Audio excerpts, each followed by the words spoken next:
Madhava Kunja Bihari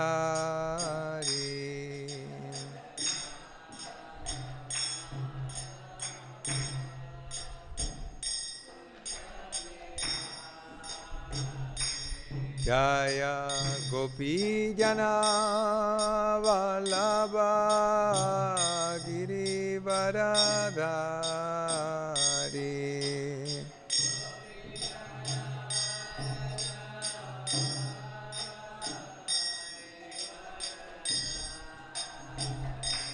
Jaya Gopi Jana Vallabha Girivaradhari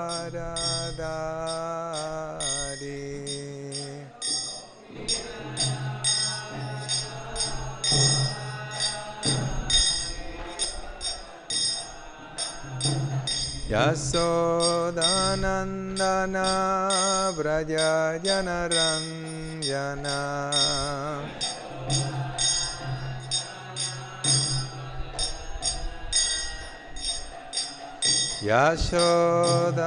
Yasodhanandana Vraja Janaranjana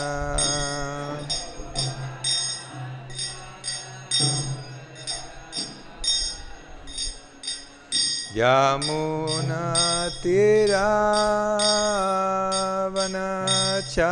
Tiravanachari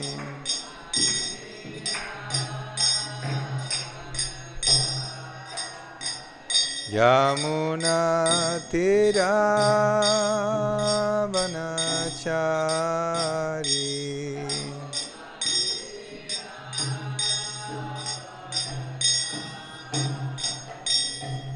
Jaya Radha Madhava Kunja Vihari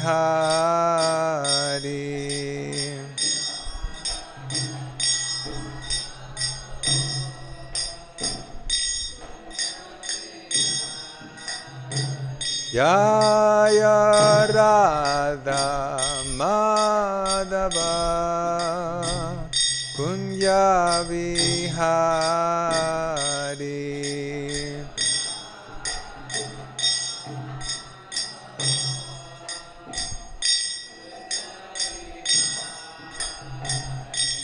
Jaya Gopi Jana Vallabha Girivaradhari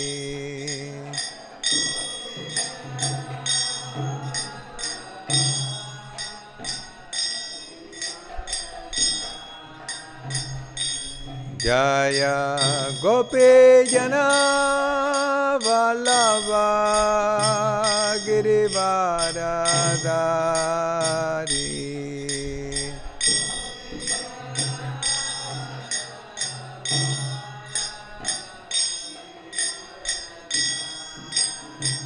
Yasodhanandana Vraja Janaranjana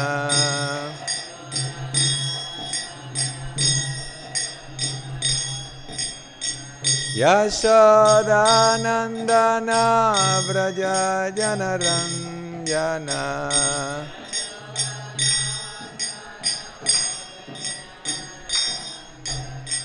Yasodhanandana Vraja Janaranjana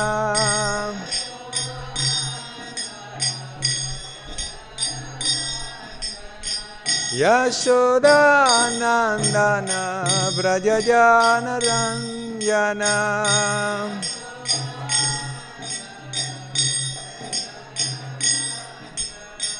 Yamuna Tiravanachari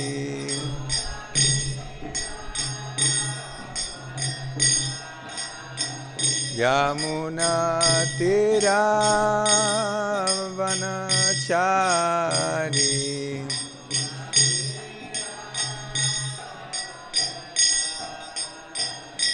Hare Krishna Krishna Krishna Hare Hare Hare Rama Rama Rama Hare Hare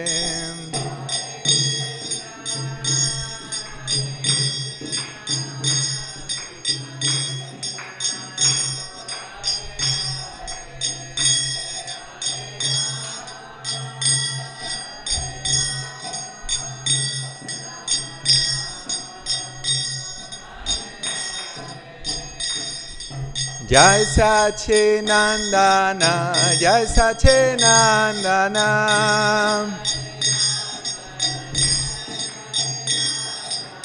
Jai Sachinandana, Jai Sachinandana.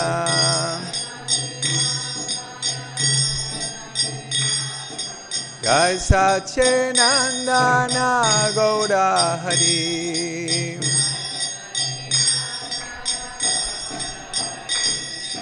Gauda, Gauda, Gauda Hari.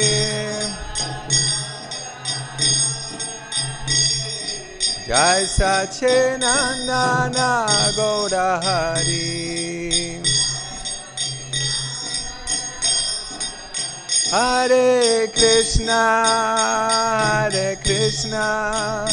Krishna Krishna, Hare Hare. Hare Rama, Rama Rama, Hare Hare.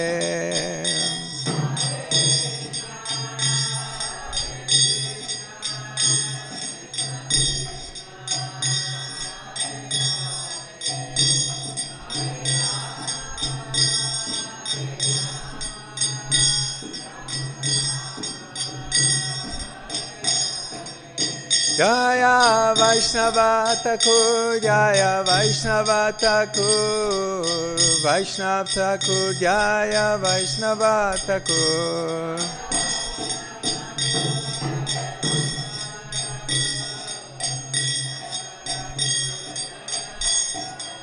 Prabhupada, Prabhupada, Prabhupada, Jaya Prabhupada.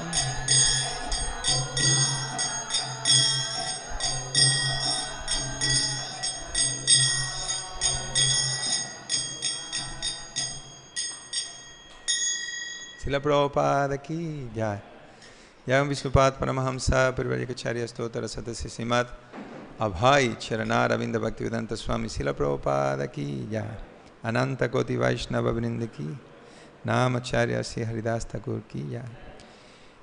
Prem se kaho Sri Krishna Chaitanya Prabhu Nityananda Sri Advaita Gadadhara Sri Sri Gaura Bhakta Vrinda ki Sri Gaura Bhakta Vrinda ki Yanitai Gaura Premanande Srila Bhakti Vinod Thakur Appearance Day ki jai. All glories to the assembled devotees. All glories to the assembled devotees. All glories to the assembled devotees. All glories to the lotus feet of Shri Guru Nashi Gauranga. All glories to Srila Prabhupada. Om Agyanatimirandasya Gyananjana Salakaya Chaksurum Militanyana Tasmai Shri Guruve Namaha.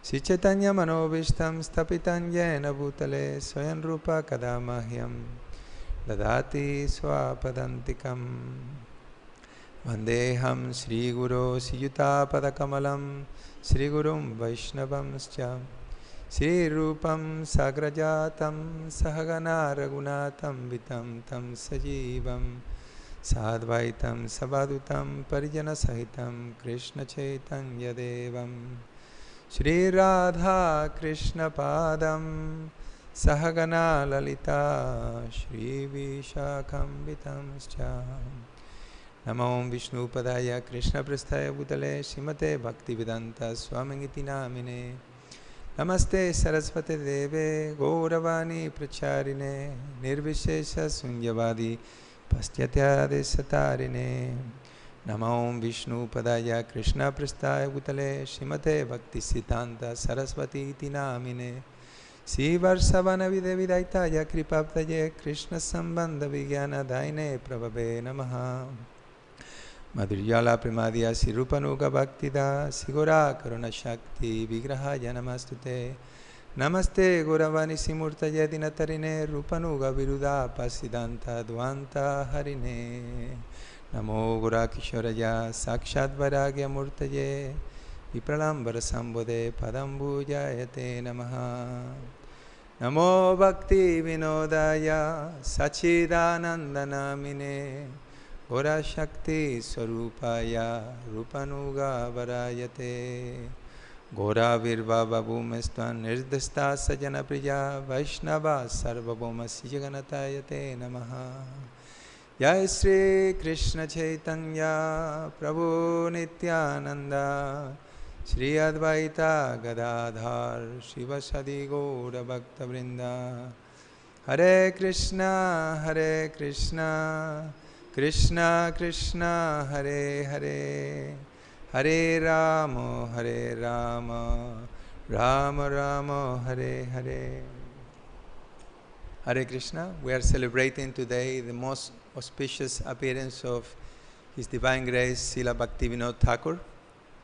So there is no verse for Bhagavatam. I thought to read a few verses from Chaitanya Charitamrita that glorify the qualities of a Vaishnava, of which Bhakti Vinod Thakur was a topmost example.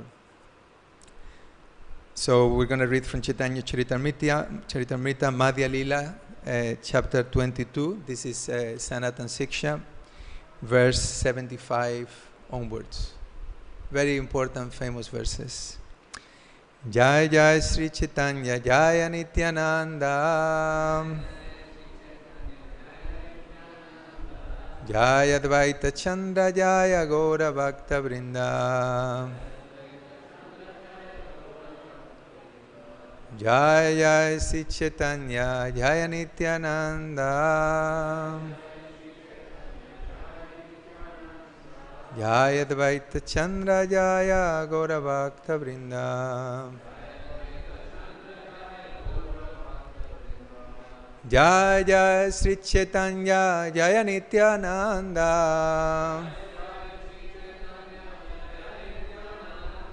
Jaya Advaita Chandra Jaya Gaura Bhakta Vrinda. So as I'm reading these verses, we can meditate on the personality of Bhakti Vinod Thakur. We're extremely fortunate to be connected with these great personalities. And days like today, mercy is flowing abundantly. And we can access that mercy by absorbing ourselves in the qualities, in the activities of these great personalities who resided here. We can visit his home today. There will be great celebrations at Surabhi Kunj. And Bhakti Vinod Thakur is just unfathomable. We can go on for eternity practically glorifying Bhakti Vinod Thakur. So we can feast today on our heritage. We have such a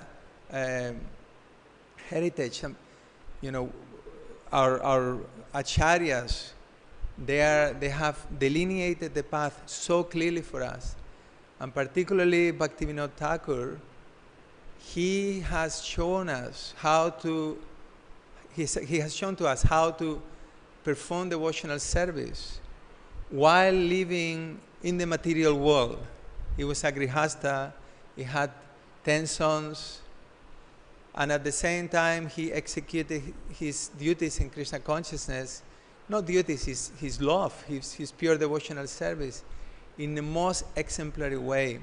So he left no excuses, for any of us. And okay, so we can read these verses. So it's, as I said, 22:75. Sarva maha gunagana Vaishnava Sharire Krishna Bhakte Krishna Raguna Sakali Sanchare. A Vaishnava is one who has developed all good transcendental qualities. All the good qualities of Krishna gradually develop in Krishna's devotee. Yasyasti bhaktir bhagavatya kinchanai sarvar gunastatra samasate sura harara bhaktasya kuto mahadguna manoratena sati davato vahi. In one who has unflinching devotional faith in Krishna, all the good qualities of Krishna and the demigods are consistently manifest.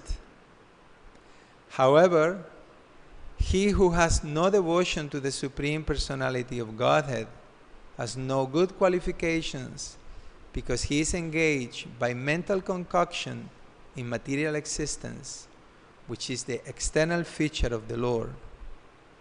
Who spoke this verse? Prahlad Maharaj. Okay. So, in the introduction to Jaiva Dharma, Bhaktisiddhanta Saraswati Thakur, he writes that Bhakti Vinod Thakur displayed the 26 qualities of a devotee, which are mentioned here in Chaitanya Charitamrita. So we're going to read those also. Sei Savaguna Haya Vaishnava Lakshana Savakahana Yaya Karidik Tarashana. All these transcendental qualities are the characteristics of pure Vaishnavas, and they cannot be fully explained. But I shall try to point out some of the important qualities. Who is speaking now? Chaitanya Mahaprabhu. And he's trying. So these are the 26 qualities. Kripalu, Akrita Droha Satyasara, Samanidosha Vadanya Mridu Suchi, Akinchana, Sarvopakaraka, Shanta, Krishnaika Sharana, Akama, Aniha, Stira, Vijita Sadguna, Mitabuk, Apramatta, Manada, Amani, Gambira, Karuna, Maitra, Kavi, Daksha, Moni.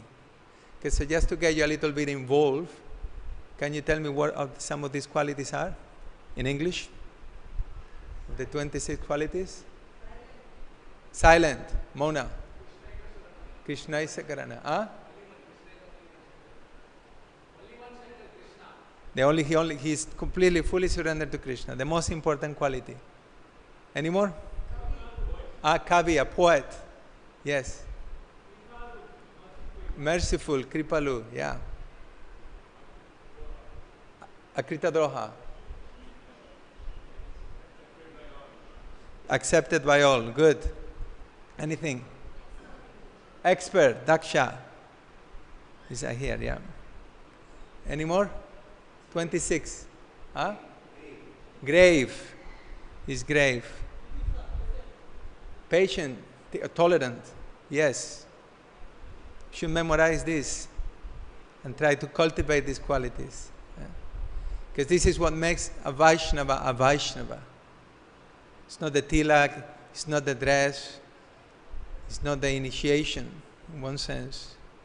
Are we embodying these teachings by example?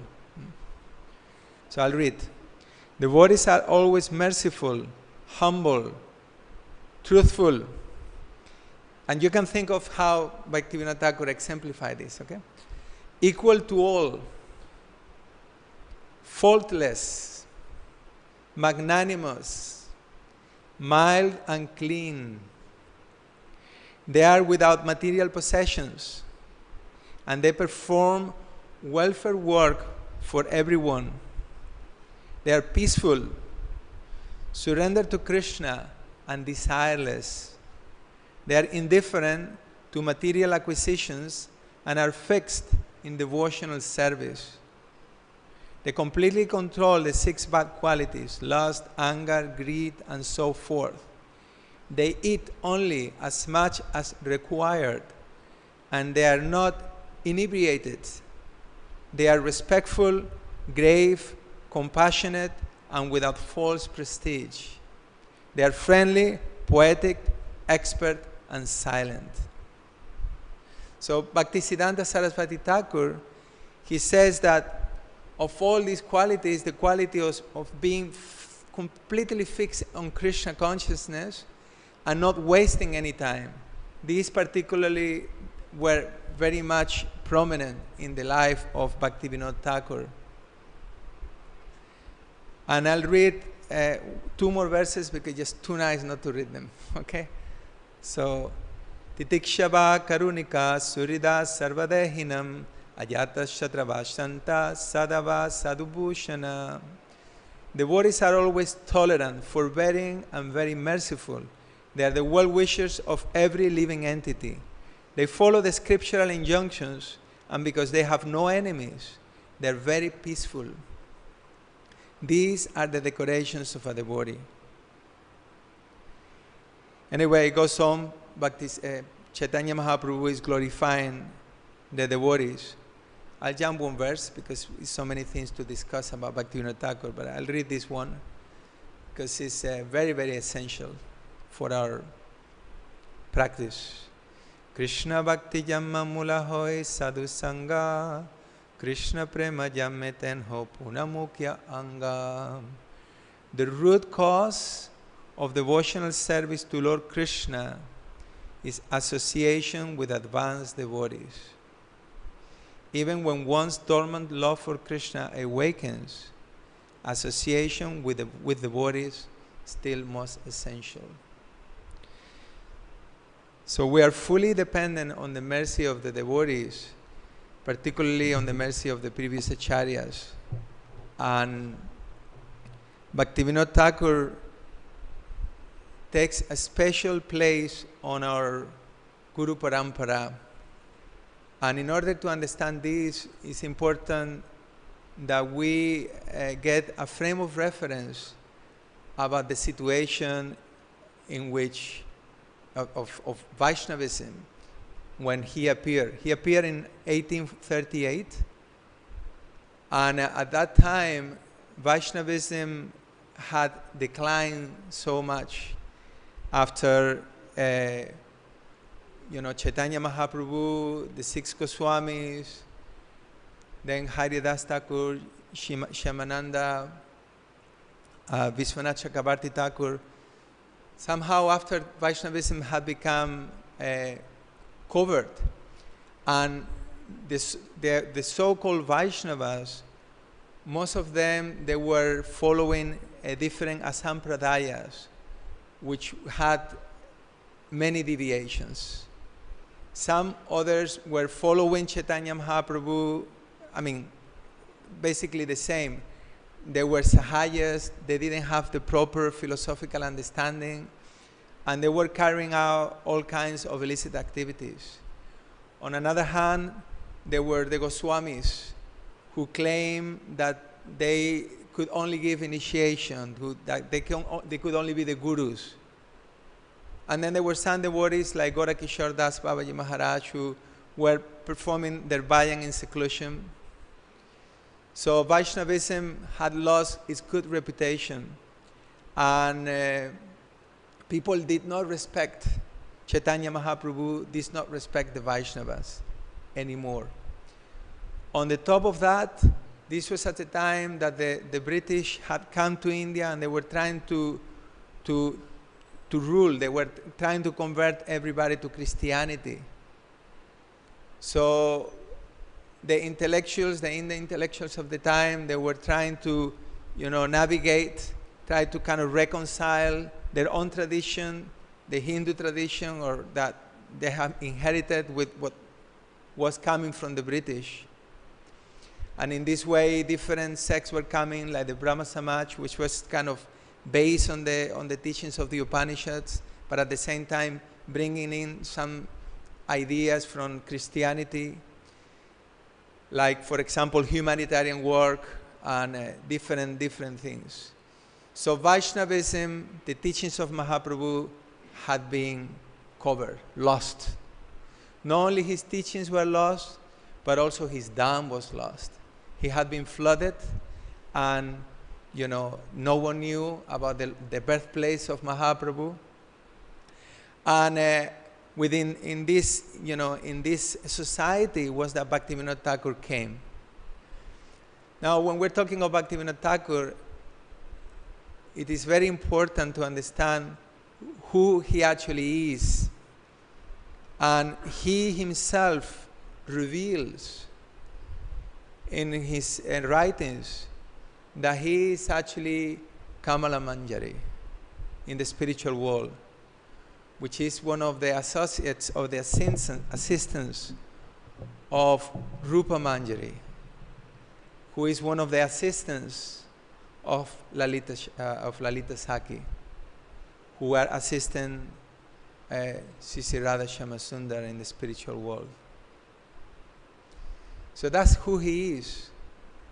He comes, he descends all the way from Goloka Vrindavan, from Goloka Dham, for a specific purpose. Not an ordinary personality. We have great devotees, great Mahabhagavats, great devotees who have achieved perfection. But then we have Nitya Siddha devotees. They are devotees who are coming from the spiritual world with a specific purpose. And what was the purpose of Bhakti Vinod Thakur? Was to revive the teachings of Mahaprabhu, and he also revealed the birthplace of Mahaprabhu. And through his writings, he actually wrote about 100 spiritual books. I mean, you think about it. Have you read 100 books? What about writing?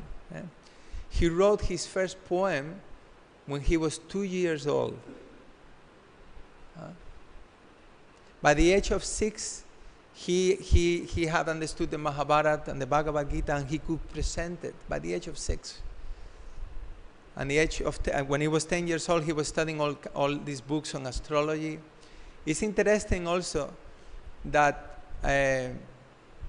so before I move into that, he appeared for that purpose, to revive, to present Lord Chaitanya's teachings in a pure, pristine, uncompromised fashion, but in a way that it will also appeal to the society in which he was born.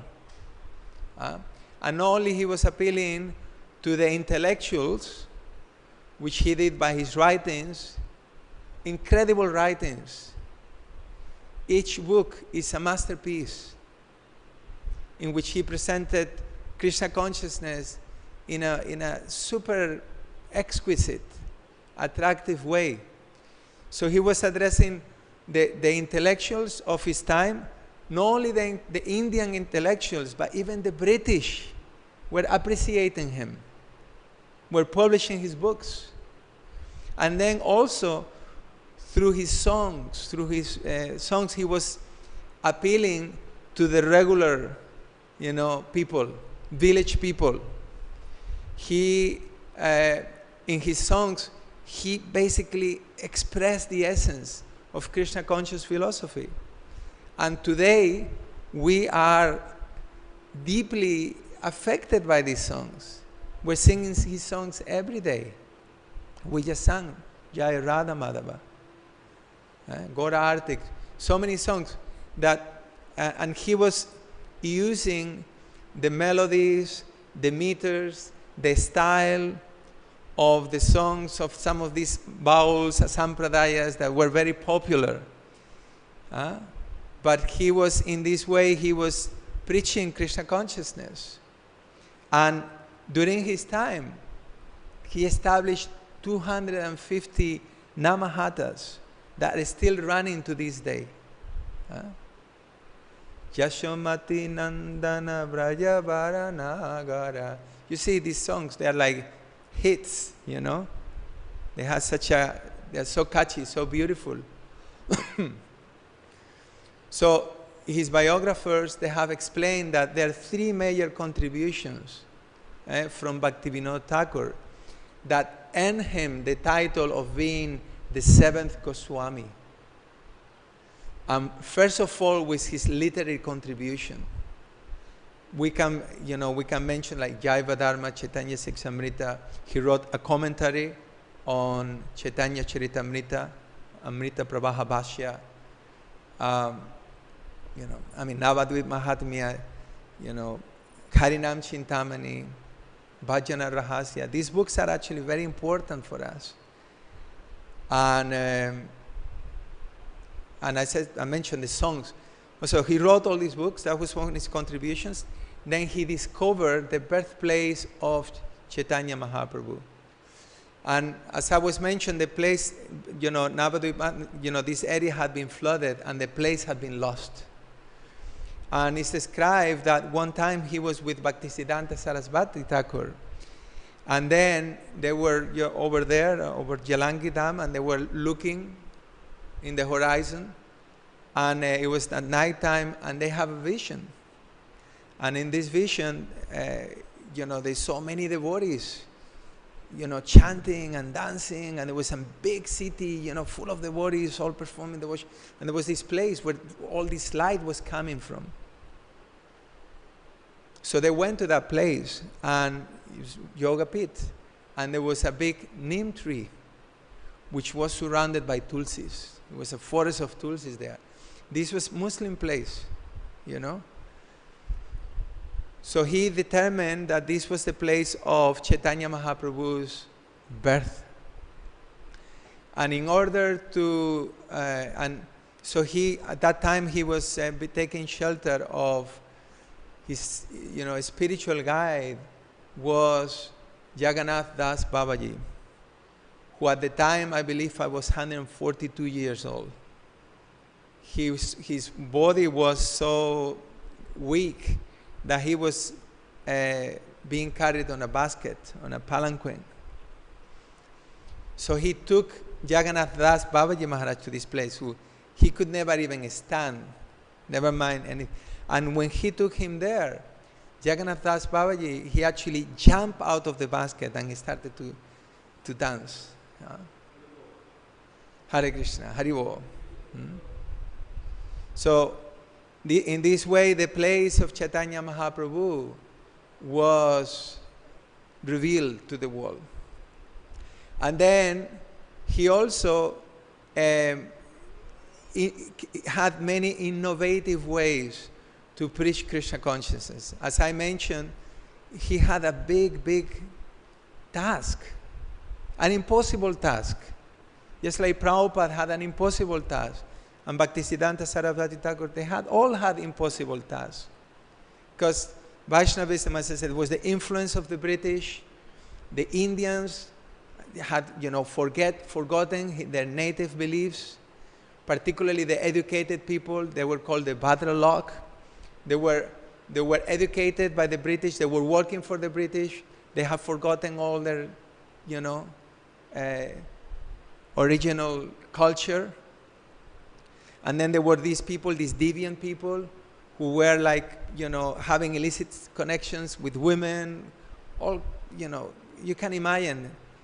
Now you try to establish Vaishnavism, the pure teachings of Chaitanya Mahaprabhu. Very difficult. He was born in a Shakta family. He wasn't born in a Vaishnava family. And he was educated by the British. He's a very educated man. And, he faced many obstacles in his life. And that's the purpose of, in one way, Lord Chaitanya chose him to exemplify for us how to live a Krishna conscious life. So we don't have time to go through all, so many nice things about his life, but we can just give a little kind of glimpses, and today we can absorb ourselves in reading about him. So he was born in this Shakta family, and then he studied, Hinduism. He studied Christianity, Islam.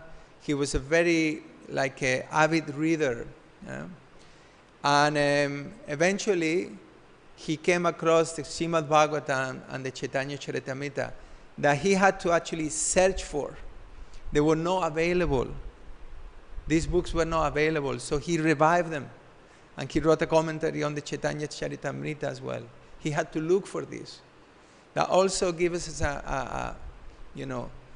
an appreciation of what we have today. By the mercy of Srila Prabhupada, And by the mercy of Bhakti Vinod Thakur, we have access to these literatures. In our mobile phones, we can read them any moment. So he had to search for this. He had to write. He wrote commentaries on the Bhagavad Gita. He wrote Bhakti Alokan, Upadeshamrita. He wrote a commentary on Ishopanishad. And so anyway, he was reviving this culture of Vaishnavism, and he lived in different places. He lived in Calcutta. He lived in Jagannath Puri. In Jagannath Puri, he was the superintendent of the temple of Lord Jagannath.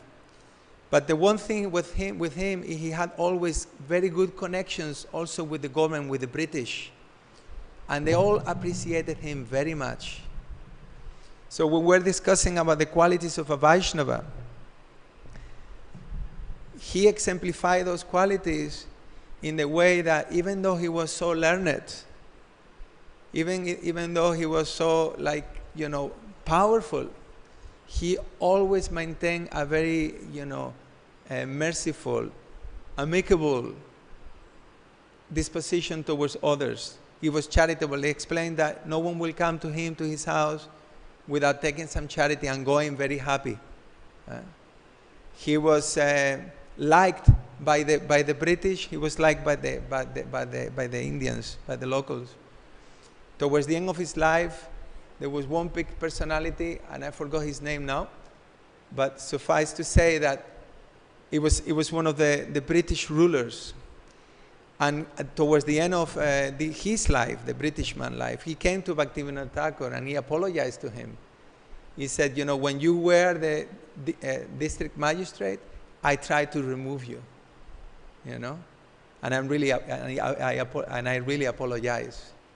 So even these people who were at one point against him, they realized who he was in due course. And Bhakti Vinod Thakur, one of his qualities also it's explained in his biographies. He never held any grudges to anyone. He never took any donations from anyone. And in this way, explained that he stayed above corruption because of his position as a judge. He was able to carry out his duties in half of the time that any other person will do it, even less. What people will take 6-8 hours to do, he will do it in 2 hours. And the British in themselves, they praise him. They wrote about him. One person wrote about him that even at the times of great pressure, when he had to deal with great problems in the court, he will always find time to discuss Krishna Katha and absorb himself in Krishna Katha. So if his schedule is that's the typical thing to describe this. It's just, you don't know where to start, right? But he was sleeping 3 hours a day. He wrote for 8.5 hours every day, 4.5 hours for study and japa, and what is left, just a little bit for eating. He will eat frugally twice a day. 6 hours where is left 6 hours for working. He will work for 6 hours a day. And he had 10 sons. And who was the fourth son? Bimla Prasad, who became the great Acharya Bhaktisiddhanta Sarasvati Thakur. He was born in 1874. Bhakti Vinod Thakur was born in 1838. His whole purpose was to preach Krishna consciousness, and he needed some help, and he prayed for a ray of Vishnu. And then Bhaktisiddhanta Sarasvati Thakur was born. And when Bhaktisiddhanta Sarasvati Thakur was born, his umbilical cord, he was wrapped around his neck, around his body, like a Brahman thread. And only a few months after he was born, it was time for Lord Jagannath Ratha Yatra. And the cart of Lord Jagannath stopped just by the house of Bhakti Vinod Thakur. He used to live next, very close to the temple, on the road. And the cars stopped. Jagannath stopped for Bhaktisiddhanta. And then they brought the song out, and the garland of Jagannath fell on the shoulders of Bhaktisiddhanta Saraswati Thakur.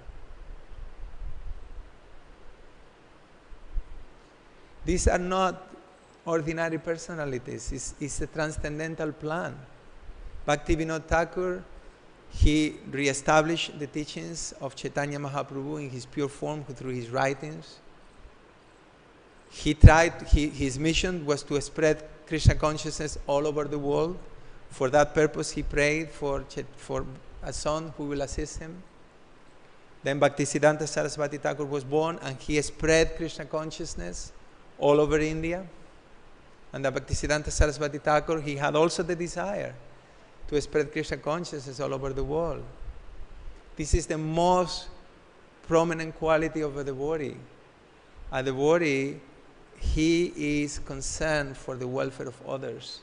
And he understands that the ultimate solutions to the problems of life is Krishna consciousness, who is always thinking of ways in which to spread Krishna consciousness. So Bhaktisiddhanta Saraswati Thakur, then he instructed our Srila Prabhupada, A.C. Bhaktivedanta Swami, to preach Krishna consciousness all over the world. And by his mercy, we are sitting here today. We have a life, we have a purpose, we have a goal. So Bhakti Vinod, Bhaktisiddhanta, Bhaktivedanta.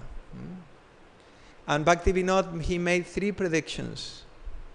You know what there were? 3 predictions that he made? Anyone? Yes, yeah.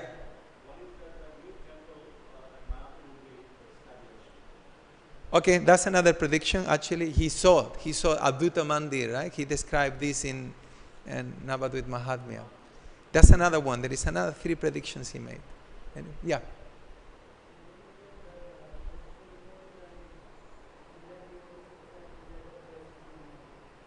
I cannot hear you. Repeat. Yes. First prediction. We are part of that prediction. And he predicted that when will that day come?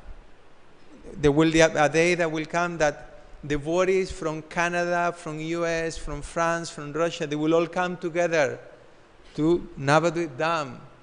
And along with the Bengali Vaishnavas, they will sing Jai Sachinandana, Jai Sachinandana. That prediction is there. He predicted that a great personality will come and will preach Krishna consciousness all over the world. Who is that personality? He did another prediction, and the prediction was that devotees from all over the world will come together with mridangas and kartals and will chant Hare Krishna in their own towns and villages. And that's happening. All over the world we have now Ratha Yatras, we have Harinam parties going on. Through Prabhupada. Prabhupada fulfilled those 3 predictions. That's who Prabhupada is also. Sometimes, we need to understand what is Prabhupada's position also in this. He was the chosen person. The person that Bhakti Vinod Thakur predicted. So, in many ways, Bhakti Vinod Thakur was an exceptional personality. And, he was uncompromising, fearless. When he was in Jagannath Puri, there was one member of a sect. And this person, he was claiming to be Mahavishnu. And he was having a lot of influence because he had very powerful mystic. He had mystic powers. And he was able to, he was getting a lot following the British approach, Bhakti Vinod Thakur. You deal with this. And Bhakti Vinod Thakur, he went to this place where this person was, and he was having discussions with him. And he invited him, you please come to Jagannath Puri and you take shelter of Lord Jagannath. And this person said, why do I need to go to Jagannath Puri to take shelter to some wooden doll? I am Mahavishnu myself. I am the Lord myself. That was just too much for Bhakti Vinod Thakur. He became angry and he arrested him and he put him in jail. He took him back to, basically he put him in jail. And to put him on trial for the trial lasted for 18 days. And this person, by his mystic powers, he made Bhakti Vinod Thakur's family sick. His daughter was about to die. And you know Bhakti Vinod Thakur's response was, let us all die, but bring justice to this person. Towards the end of the trial, he became sick, Bhakti Vinod Thakur. He expressed the same symptoms. He was kind of about to leave his body, you know. But he survived by the protection of the Lord, and this person was condemned. He was found guilty, and he was put into jail. And when he was put into jail, they cut his hair, and the moment they cut his hair, all his mystic powers, they were taken away from him. He became very weak. Later on, he committed suicide. But you know, these were the kind of challenges that he was facing in his preaching. Bhakti Vinod, Bhakti Siddhanta, Bhakti Vedanta, they didn't have, you know, like an easy ride. They have to face great opposition. On another occasion, the king of Puri had, you know, taken 18,000 rupees from the worship of Lord Jagannath. He confronted the king of Puri.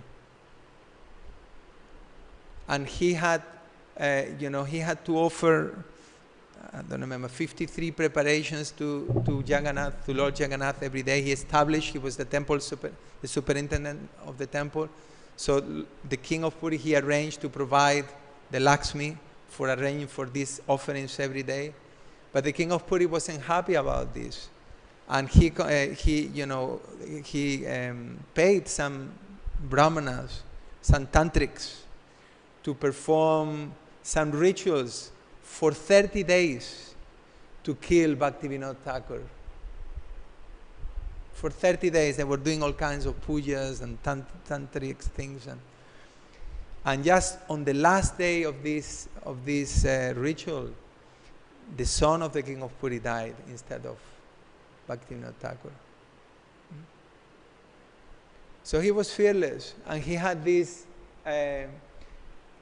strong desire to preach Krishna consciousness and to establish the pristine teachings of Mahaprabhu. So he wrote many books, as I said, and in 1896, actually he sent a book of poems, and the introduction to these poems, it was a short booklet, like about 40 pages, called Lord Chaitanya, His Life and Precepts. And this book actually reached Canada, McGill University. So this was the beginning of the Krishna consciousness movement going abroad. Lord Chaitanya's teachings going abroad was Bhakti Vinod Thakur. He was the first one who brought these teachings. And that book, it was still in the university. I don't know if it's still there. Someone said that it was stolen by a devotee, but I don't know. But and that was the very same year that Bhaktivedanta, our Srila Prabhupada, A.C. Bhaktivedanta Swami was born. And Srila Prabhupada, on many occasions, he gave all the credit of the Krishna consciousness movement to Bhakti Vinod Thakur. On one occasion, you may have seen that video that Prabhupada is leaning in a sofa and is, very relaxed, and the devotees are asking him about, was Bhakti Vinod Thakur not capable of preaching all over the world? Because what Prabhupada achieved was unprecedented. No one else have done that. And Prabhupada is very relaxed. You seen that video in the Acharya videos? He's playing with from the sofa. There is this like the ornaments, and he's playing with his fingers like this. And he said, Prabhupada, he said, Bhakti Vinod Thakur, that's his mercy. He let us, he left some work for us to do. That's his mercy. So this is the mood of the devotee. He's never taking any credit. He's never doing it for himself, for any purpose of self-aggrandizement. And when the motive is pure, like in the case of these great personalities, we can see how Krishna consciousness, the mercy of Mahaprabhu, flows in such a wonderful way to touch, to revolutionize the face of the planet. This is the Vaishnava.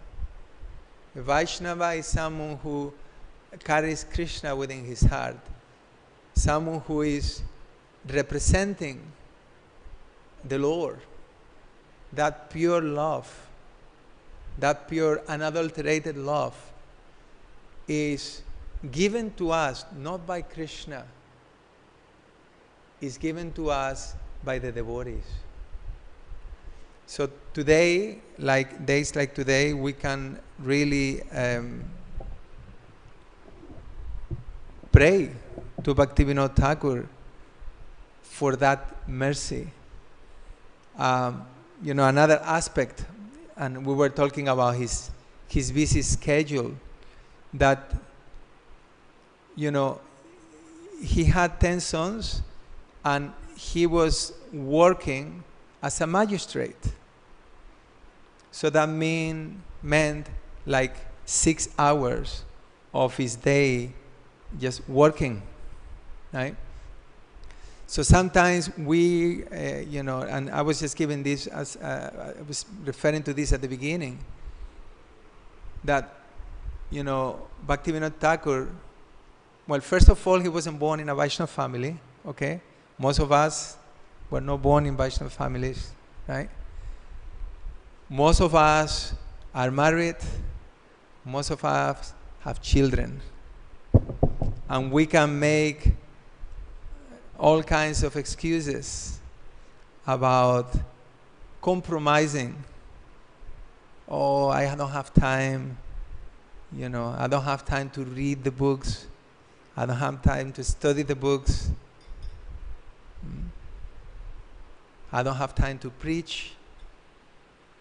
But Bhaktivedanta Thakur, he didn't have one son, he didn't have two, he didn't have three, he didn't have four, he had 10 sons. I mean, that's overwhelming. And they were all very nicely looked after. And even though he was, you could say, I don't want to say actually, but he was engaged in working, in the world and living in the world.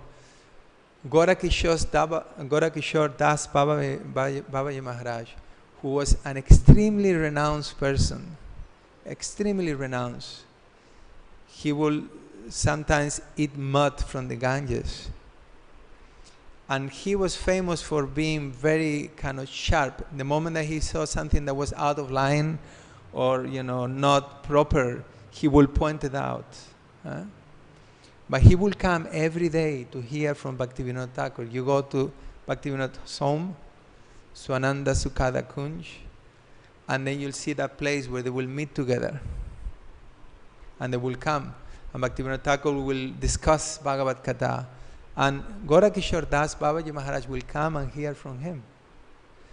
So we see from this also that Krishna consciousness is beyond any external consideration. It's not, you can practice Krishna consciousness in any condition. And his exalted position, Gorakishore Das Babaji, he could appreciate his exalted position despite the fact that he was a family man and he was a judge. And he was working. And the British were appreciating him so much that they actually built a railway line so that it will pass through his home, so he could go to work every day. That's the impact that he had. That's the impact, that's how respected he was. So this is also very important, I think, that for us, that, if we want to reach out to the world like he wanted, we have to become exemplary, and we have to reach out to also the educated people, not everyone. He was reaching out to everyone. And just to mention that he took initiation from Bipin Bihari Goswami earlier in life, but then, his main inspiration and his main guidance came from Jagannath Das Babaji Maharaj. And he lived in the Grihastha ashram until the very end, just a few years before he left this world in 1814. I believe he took up the renounced dress like 1810 or 1809, around this time. He was in the Grihastha ashram for so many years, and he demonstrated. He had like a pocket watch, and he was the expert time manager. Like, according to, the most modern, advices on how to manage your time, he was following that perfectly. And he had a specific time for everything that he did, He will write, he will go to bed from like 8 to 10, then he will get up at 10 o'clock, he will write until, I don't remember now all the details. And then he will chant from 4 o'clock to 7:30, so he will write from 10 to 4. Then he will have his, he will write his correspondence. Everything was like, a specific time. And I find it is very important for us that we create ourselves like some kind of schedule. We cannot imitate Bhakti Vinod Thakur, but we can follow him. And he assigned specific times for reading. He assigned a specific time for writing. He assigned a specific time for resting. So in the same way, we can also, work on this, going to bed at the same time, getting up at the same time, chanting our rounds at the same time, reading Prabhupada's books at the same time, doing our preaching activities, specific time, maximize our time in Krishna consciousness, and develop this spirit of sharing Krishna consciousness with that kind of ardent desire. Because, like Prabhupada explains in his teachings, that when the devotees who are engaged in this spreading of Krishna consciousness, they will never fall down. They will never fall down. Because the Lord will give them special protection.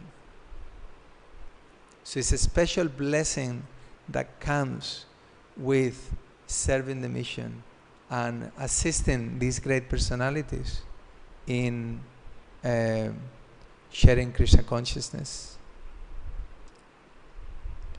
So I'll finish. There is so many things to be said, and I'll just finish with something that Bhakti Vinod Thakur wrote, and that I found a very nice meditation for today. It says that, I think it's from Gita Mala, he who has failed to carefully worship the lotus feet of Sri Radhika, which are the abodes of all auspiciousness, he who has not taken shelter in the transcendental abode of Vrindavan, which is decorated with the lotus flower named Radha, he who in this life has not associated with the devotees of Radhika, who are full of wisdom and love for Radhika, how will such a person ever feel the bliss of bathing in the ocean of Lord Shyamasundara's sublime mellows? Hare Krishna. Srila Bhakti Vinod Thakur ki jai. I was going according to that watch, but it's short. It's already 9 o'clock, so I was going to give a few minutes for questions. So, okay. Srila Bhakti Vinod Thakur ki jai. Srila Prabhupada ki jai. So you can leave if you want, and if you have a few questions, we'll try to address them. Thank you very much. Hare Krishna.